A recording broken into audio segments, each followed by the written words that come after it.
911, what's your emergency? A voice, trembling yet cold, fills through the silence. My husband, he's been shot. The operator attempts to keep the caller calm. Ma'am, where's your husband now? A brief pause, followed by a frantic response. He's here, but he's gone. He knew, he learned about. The voice cracks slightly. About the affair. This is all the operator hears before the connection goes dead. Characters. Hey everybody, and thanks for tuning in. Today our case revolves around Emma Devereaux, an intriguing character with a secret life that would soon be revealed in the most surprising way possible. Emma appeared to be the ideal wife from the outside, with eyes that would convince anybody to trust her, and a smile hiding terrible intentions. But beneath the polished exterior was a lady with dark, calculated desires. Emma had married young, swept off of her feet by Jeremy Cole, heir to a large fortune. Jeremy was the type of man every woman wished for, a gorgeous entrepreneur cherished by his grandpa, Lawrence Cole, who had built up a remarkable fortune through old money investments. But Jeremy was not Lawrence's biological grandson. He'd been adopted after his father died unexpectedly while he was a little kid, a truth that had been kept hidden from the world. Though Emma was attracted by Jeremy's money, there was another man in the picture, Lawrence, his intriguing and handsome grandpa. What began as a simple love for Lawrence's ability rapidly evolved into something far worse, a dangerous secret that would unravel everything. Jeremy adored Emma, never understanding the twisted web of lies that was growing around him. Then there was Detective Riley, a hard-nosed, determined detective who would ultimately be assigned with unraveling the complex challenge and separating truth from damaging lies. However, the night of the murder involved more than simply betrayal. There were layers to the story that went far deeper than anybody had anticipated. The love triangle. Emma had always known what she desired: power, wealth, and an extraordinary lifestyle.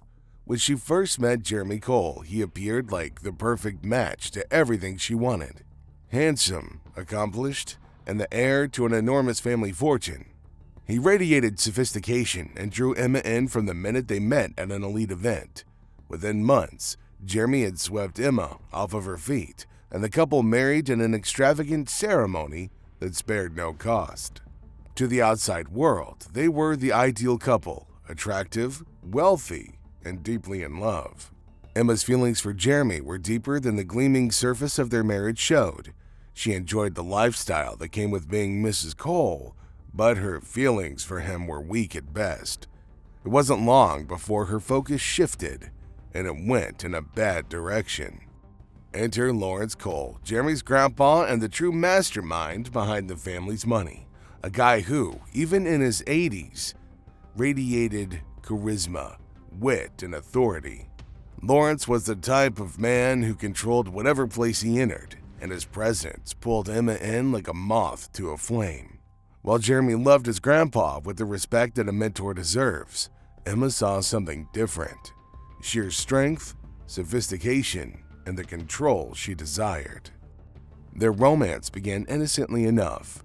Late-night discussions by the fireside when Jeremy was away on business, casual touches that lasted a little too long, and praises that seemed more than simply friendly encouragement. Lawrence was old enough to understand better, but he was also old enough not to care. The excitement of being with a woman half his age aroused his interest, and Emma, ever the opportunist, recognized how much more power she might hold if she had both men under her. It wasn't long before those hidden discussions evolved into stolen time behind closed doors, sparking a passionate affair between them. Emma was captivated not only by Lawrence's money, but also by his worldliness. He gave her things Jeremy couldn't, experiences that she'd never imagined. Their affair was a risky dance that, if uncovered, might ruin everything, yet neither of them appeared eager to quit. Jeremy, ignorant of the romance that was growing right under his nose, continued to trust Emma and his grandfather, naive to the storm brewing within his own home. But then came a revelation that altered everything. Lawrence told Emma that Jeremy was not his biological grandson. As she discovered the truth about Jeremy's adoption, the pieces started to fall into place. Emma wasn't just interested in Jeremy, she was playing a far deeper game, one that included not only securing her position in the Cole family riches, but also ensuring she had total control over it. And in her opinion, there was only one way to keep her secret and her hold on the inheritance. Jeremy had to go. But what prompted Emma to take that last fateful step? Was it money or something more sinister? The need to safeguard her affection for the man who was both her husband's guardian and her forbidden lover. The crime. It was a calm evening at the posh Cole estate. The house, a large estate situated deep in the forest, was enveloped in mist that night, creating the tone for something terrifying. Emma had dialed 911, panicked yet weirdly composed, to report that her husband had been shot. The night before, Jeremy confronted Emma after discovering something horrifying, a series of emails between her and his grandpa. But it wasn't the affair that had him shaken. He discovered a reality that shattered his perception of his own life. He was not biologically connected to the Cole family. His inheritance, the life he believed was his, actually belonged to someone else. Jeremy's world shattered. The confrontation became heated. Emma had no intention of abandoning her lavish lifestyle. Not now, and definitely not for Jeremy. She behaved out of despair. A single gunshot rang out through the home, echoing into the night. When the cops came, they saw Jeremy lying in a pool of blood at the bottom of the great staircase. Emma, wide-eyed, said it was an accident. A struggle, a romantic moment turned terrible. However, the cops on the scene weren't convinced by her story.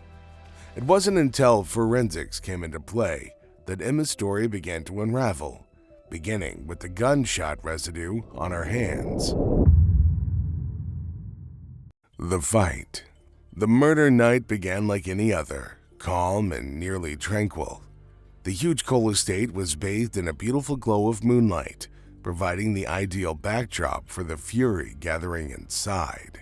However, behind the mansion's closed doors, tension between Emma and Jeremy grew, becoming far more violent than either could handle. Jeremy had been aloof for several days, obsessed with something he couldn't express. Emma noticed, of course, but imagined it was due to work or the weight of the household duties. But that evening, Jeremy had come across something that totally crushed him. While Emma was abroad, he discovered a series of emails between her and Lawrence that were far too personal and provocative to be dismissed as work contact. At first, Jeremy refused to accept it. The lady he adored, the wife he trusted, and his own grandfather? The concept alone caused his stomach to churn. But it wasn't the affair that completely destroyed him. It was something far deeper and more intimate. Not only did the emails show their secret relationship, but after their hidden motivations, Lawrence had stated that he didn't want Jeremy to know the truth, that Jeremy was not biologically connected to him at all. Emma had known for months, perhaps even longer, that the two of them intended to use Jeremy, using him as a pawn to acquire control of the family money. Everything Jeremy believed about his life, the inheritance, the legacy, was false. His entire existence seemed like it was collapsing beneath him. And so, when Emma returned that night, Jeremy was prepared to confront her. The instant she walked through the front door, he could feel anger swelling in his chest. He didn't even attempt to conceal the fury within him. His voice was harsh and pierced through the silence like a dagger. "Is there something you want to tell me, Emma?" he demanded, standing tense beside the fireplace, with his knuckles white and clutching the arm of the chair. Emma, taken aback by his tone, attempted to appear innocent. "What are you talking about, Jeremy? What's wrong?" He didn't fall for her lies. "I found the emails," he said, his eyes filled with hurt and rage. "Between you and my grandfather, Emma, I know about the affair. I know everything."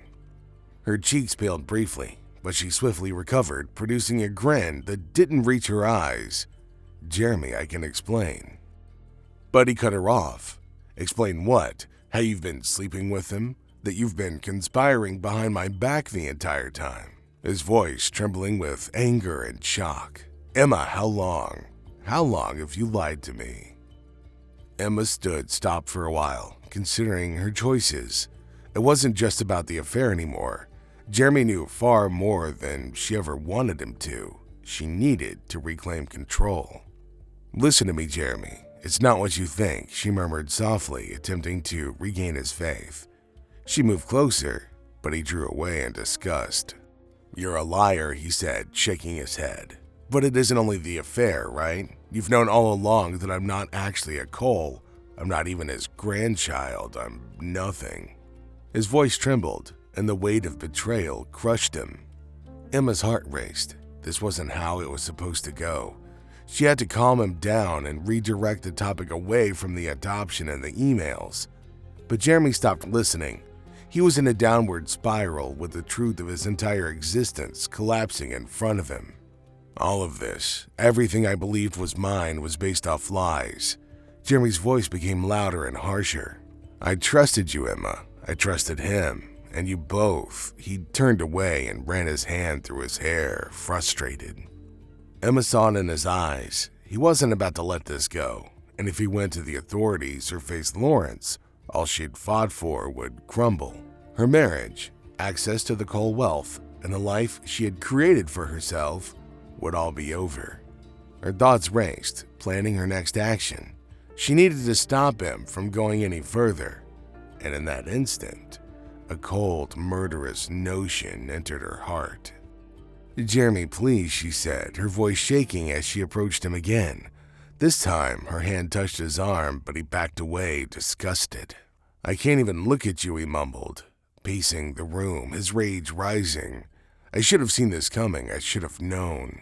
Emma watched him, her pulse racing in her chest. She could feel her grip slipping, the life she had so carefully crafted sliding out of reach. She needed to act immediately before it was too late.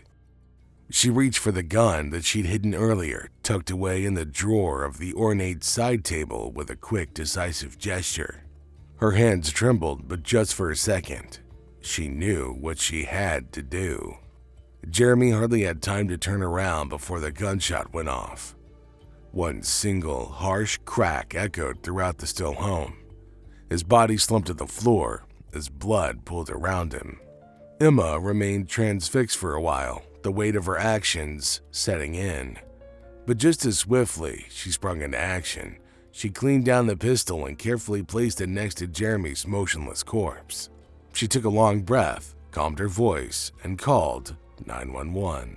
"My husband has been shot," she responded, her voice weak yet calm, a wonderful performance by a grieving wife.